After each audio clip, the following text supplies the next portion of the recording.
Europe 1, 8h34, l'heure de la revue de presse. Avec Natacha Polony. Bonjour Natacha. Bonjour Thomas, bonjour Julie, bonjour à tous. Ce matin, une de vos journaux, la santé est chancelante. La Charente libre, profession libérale, la poussée de fièvre. L'Est républicain, la Sécu à nouveau dans le rouge vif. L'Opinion, Sécu, le bon taux des déficits. Le Figaro, politique familiale, le nouveau tour de vis. Les Échos, prestations familiales, les économies qui fâchent. Et l'Écho de la Haute-Vienne, prestations familiales, l'État pickpocket. Et pendant ce temps, dans ces familles, en plus, on s'arrache les cheveux. Aujourd'hui en France, devoir à la maison, les parents n'en peuvent plus. Et l'humanité, les recrutements de profs échouent sur leboncoin.fr. On commence avec le budget de la sécurité sociale. Mais oui, on sent une profonde lassitude des commentateurs devant ce fameux trou béant de la sécurité sociale. Aucun gouvernement, constate Didier Rose dans les dernières nouvelles d'Alsace, n'a trouvé de posologie miracle pour la branche maladie du régime général. L'exécutif pioche cette fois dans la poche des familles. Au plan politique, c'est moins risqué. Raboter primes de naissance ou congés parentaux ne provoquera pas une révolution des layettes dans le pays. Mais certains, comme Christophe Bonnefoy dans le journal de la Haute-Marne, haussent le ton. On nous rétorquera qu'il faut bien trouver de quoi combler le gouffre. Chez le contribuable, la famille, le fumeur, le malade. En fait, chez tous ceux qui payent déjà un lourd tribut au redressement du pays et appartiennent forcément à l'une, voire à chacune de ces catégories. On marche sur la tête, la nôtre.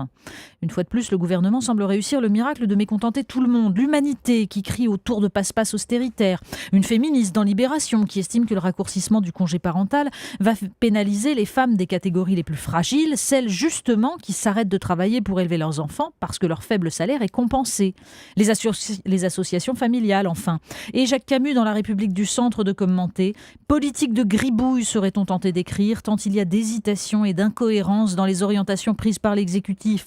Politique de gribouille encore, tant il y a de mesures de court terme envisagées sans vraiment en évaluer l'impact sur le long terme, avec le risque de résultats contraires à ceux espérés. Le doigt mouillé sous la pression des marchés, ça n'est pas une politique. On a souvent tendance à exagérer le poids des lobbies, à le caricaturer. Peut-être c'est une exagération, peut-être pas, Natacha. Oui, les familles se plaignent de ne pas pouvoir se faire entendre. Pas de grève des layettes, alors on ne leur conseillera pas la lecture de cette page des Échos qui prouve que certains sont beaucoup plus efficaces pour faire valoir leurs intérêts. Rencontres qui s'intitulent parlementaires et permettent aux entreprises d'avoir accès aux rapporteurs des textes de loi, clubs divers et variés, rédaction d'amendements clés en main. Tout cela, bien sûr, est légal. Mais jusqu'où est-ce moral ? C'est d'ailleurs exactement la question que pose Libération à propos de la formidable mécanique d'optimisation fiscale mise en place par Apple en Europe. Le journal explique comment les multinationales payent en Irlande 12,5% d'impôts sur une faible partie de leurs bénéfices, mais transfèrent le reste dans des paradis fiscaux grâce à un vide dans la loi irlandaise. Le gouvernement irlandais, sous la pression européenne, devait corriger cette faille dans son prochain budget en 2015. Mais il hésite finalement sous la pression des multinationales, quand on vous dit que certains sont plus doués que d'autres pour se faire entendre. La consommation, c'est aussi une affaire de pic, Natacha. Mais oui, et ça c'est un article dans Les Échos qui développe une intéressante théorie. Il y aurait un pic de consommation d'objets comme il y a un pic du pétrole, ce moment où la consommation du pétrole va baisser faute de gisement. Les individus gavés d'objets stabiliseraient puis diminueraient leur consommation. Enfin, sympathique mais douteuse, la théorie, au vu de l'augmentation constante, même en temps de crise, de la consommation des ménages français, par exemple. Alors, si vous voulez vous désintoxiquer à la consommation, vous lisez le magazine La Décroissance. À côté d'un article, justement, sur le pic de pétrole, et d'un entretien avec le philosophe Dany-Robert Dufour sur la gauche, le libéralisme et le progressisme, qui décrypte les véritables clivages aujourd'hui, on peut lire l'entretien avec une sociologue argentine qui s'interroge sur le nouveau pouvoir de prescription des économistes et la façon dont ils font accepter le dogme de la consommation et de la croissance. Oui, il nous manque toujours un objet inutile. Êtes-vous sensible, Natacha, au regard de velours des robots ? Moi, pas particulièrement, mais voyez, quand on dit qu'il nous manque des objets inutiles, certains les créent pour nous. Par exemple, le mannequin qui vous suit du regard et vous sourit depuis la vitrine pour attirer votre attention sur les vêtements qu'il porte. Il existe déjà, il s'appelle V-John et il est dans le Figaro.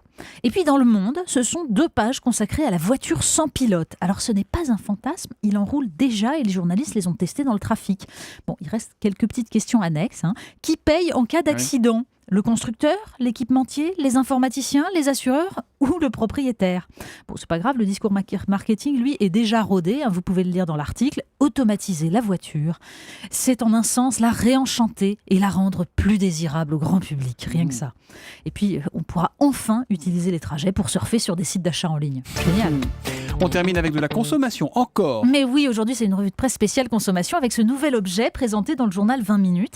Après le t-shirt rayé avec étoile jaune qui avait fait scandale, souvenez-vous, chez Zara, on peut trouver dans les supermarchés Auchan une Kalachnikov de djihadiste en plastique, oui, comme une vraie, avec le petit logo, une étoile, un croissant et un sabre. Alors ça a été retiré, je vous rassure tout de suite, ça a fait un tollé. Le pic de consommation, oui, chez Auchan, le pic de consommation n'est peut-être pas atteint, mais alors le pic de cynisme, lui, il est très très haut. La revue de presse de Natacha Polony tous les matins à 8h30 sur Europe 1. À demain, Natacha. À demain.